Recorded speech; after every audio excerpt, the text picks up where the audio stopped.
씨가 또 협박을 받았고 그리고 와. 또 실제로 돈까지 지급을 했다라는 기사가 있어요.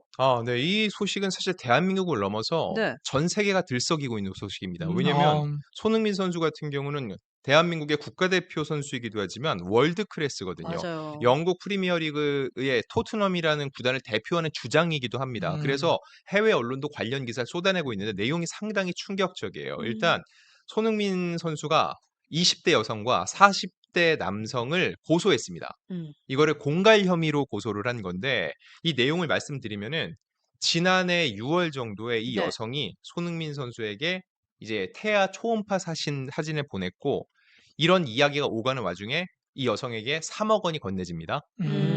그리고 나서 음. 이 상황은 어느 정도 마무리가 됐는데 올해 초에 이 40대 남성이 같은 이야기 이걸 갖고서는 폭로하겠다면서 또다시 금전 7천만 원을 요구를 했습니다. 어. 처음에는 이거에 대해서 더 이상 일이 커지지 않기 위해서 어떻게 해결하려고 노력을 했는데 한 3 개월 정도 손흥민 씨의 매니저가 굉장히 큰 정신적인 고통을 호소를 했고 결국 손흥민 씨한테 얘기를 한 거죠. "이런 일이 있다." 손흥민 씨 입장에서는 "우리의 잘못이 없고 우리는 명백한 피해자이기 때문에 이거는 끌려다니면 안 된다. 법적으로 음. 그렇죠. 명명백백하게 밝혀야 된다." 해서 음. 결국은 고소장을 제출을 했고 이게 어제 공론화가 된 겁니다. 근데 음. 실제로 3억 원을 처음에는 줬잖아요. 네네. 그랬다면 실제로 교제를 한 사실은 있는 건가? 혹은 또 그 초음파 사진이 실제로 손흥민 씨와 관계가 있는 건가라는 생각은 하게 돼요.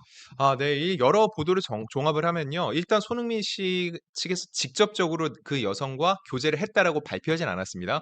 근데 여러 이미 보도 내용을 보면은 이 여성과 어느 정도 교제를 한 사이인 것으로 전해지고 있고요. 음. 교제하는 과정에서 두 사람 사이에 실제로 임신이 있었는지 여부는 아직 확인은 되지 아 않고 그래요? 있습니다. 다만 그 여성의 음. 주장이 있었다는 거죠. 근데 사람들이 궁금해지는 게 3억 원을 왜 줬냐일 거예요. 그렇죠. 그렇죠. 왜냐하면은 잘못이 없다면은 3억 원을 굳이 줄 필요가 있었느냐라는 그렇죠. 생각이 든다는 거죠. 근데 이제 손흥민 씨 측 입장에는 그거예요. 이 상황 자체가 손흥민 씨가 이제 혼자 하는 운동선수가 아니라 팀 단위 운동을 하고 있고 또한 이제 국가대표이기도 하니까는 개인적인 일로 시끄러워졌을 경우에는 또 다른 피해자가 양산될 수 있기 때문에 이 사안을 빨리 마무리 짓는 차원이었다는 것으로 보이고요. 음. 음. 근데 그 당시에 사실 그대로 끝났으면은 이게 더 불거지지 않고 이대로 그냥 사생활로 마무리가 됐겠죠. 근데 추가적으로 7천만 원을 요구를 한 사람이 생긴 건데 여기서 궁금해지는 게 이겁니다. 그럼 그 사람은 누군데 그러게. 갑작스럽게 이 얘기를 네. 사적인 이야기를 알고서는 추가적으로 돈을 요구했을지 이 부분이 맞아요. 중요합니다. 네네. 원래 사귀었던 이 20대 여성이 손흥민 씨와는 헤어지고 나서 이 40대 남성과 또 만나게 된 거죠. 아. 그리고 과거에 이런 일이 있었다고 얘기를 한 겁니다. 아. 그러니깐 이 남성이 같은 얘기를 갖고 또 금전을 요구해 왔다는 거죠. 음. 근데 이거는 이제 제가 한번 이 상황을 왜 이런 일이 불거졌을지 판단을 해 본다면은 뭐 이거는 수사를 통해서 확실하게 알려지겠지만은 사람들이 생각을 할 때 이 정도는 생각할 수 있을 것 같아요. 손흥민 선수가 이 여성과 교제라는 관계였기 때문에 실제로 임신 여부를 확인을 할 수는 하진 않았지만 적어도 이런 일에 있어서 더 한번 교제했던 사이에 있어서 더 이상 어떤 문제가 발생하지 않고 잘 마무리되는 차원에서 요구하는 금전을 주고서는 다 마무리를 지었는데 음. 추가적으로 또 다른 남성이 이걸 빌미로 해서 마치 그동안 3억 억을 건넨 것 자체가 어떠한 문제가 있던 것처럼 보이도록 하면서 돈을 추가적으로 요구한다? 이건 더 이상 참을 수 없고 여기서 음. 만약에 또 주고서 마무리하면 어떻게 되겠죠? 또 다른 요구가 또 그렇죠. 있을 수 있습니다. 그렇죠. 더 이상은 그럴 수 없다는 음. 판단을 내린 것으로 보입니다. 네네. 아.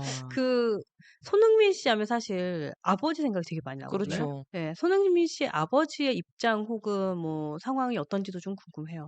일단 손흥민 선수의 소속사 입장문이 나왔는데 그 내용을 보면은 이 사안에서 명백한 이거는 범법 행위고 손흥민 선수는 명백한 피해자라는 걸 강조를 하고 있어요. 음. 그리고 아무래도 손흥민 선수의 아버지 손흥정 씨 역시 유명한 인물이기 때문에 그의 그렇죠. 입장이 궁금한데 사실 이거는 손흥정 감독과는 또 별개의 문제이기 때문에 손흥정 음. 감독이 전면에 나설 것 같지는 않고 어떠한 입장을 발표할 것 같지는 않습니다. 음. 근데 사람들이 전 그건 좀 분명히 했으면 좋겠어요.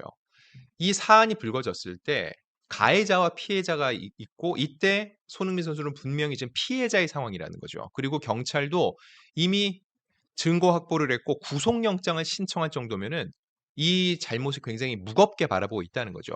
이런 상황 속에서 손흥민 씨는 피해자다. 이게 가장 중요하지. 그 뒤에 무슨 일이 있었을까라고 파헤치는 이거는 저희가 볼 땐 지금 음. 당장 중요하거나 필요한 행태는 아닌 것 네, 같습니다. 네. 아. 여러분들도 사실은 그러니까 뭐 3억 원을 왜 줬나요? 진짜 임신을 했나요? 뭐 이런 얘기들도 계속 해 주셨는데 사실 그것보다는 그 전에 말씀하신 대로 진짜 피해를 받았고 그리고 이 피해가 이 경기력에 그 영향을 주면 안 되잖아요. 그러니까 그러한 부분도 좀 생각을 해야 될 것 같다는 생각도 들어요. 예. 네, 진짜로 그래서 외국에서 이미 그런 보도가 나오고 있어요. 영국 쪽에서는 토트넘의 주장 손흥민이 이로 인해서 경기력에 영향을 받고 그렇죠. 토트넘의 경기 결과에 또 악영향을 미치지 않을까 우려를 하고 있는데 제가 또 하나를 추가적으로 말씀드릴게요. 보통 말을 할 때 이 두 사람으로부터 손흥민 씨가 협박을 받았다라고 이 표현을 하잖아요. 근데 정작 이들이 입건된 혐의는 공갈과 공갈 미수예요. 왜냐면은 이 여성은 3억을 받았으니까 공갈이고 성립이 됐다는 거죠. 네. 그리고 남성은 7천만 원을 달라고 했는데 주진 않았습니다. 공갈 미수입니다. 아. 그러면 협박과 공갈의 차이가 뭔지가 궁금하실 텐데 제가 쉽게 말씀을 드릴게요. 네. 네네.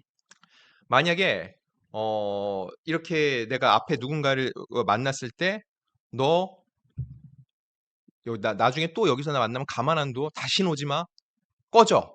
이건 협박이에요. 근데 너 다시는 오지 마. 대신 오늘 온 거는 용서해 줄 테니까 1,000만 원만 내놓고 가. 그러면 없어졌던 일을 해줄게.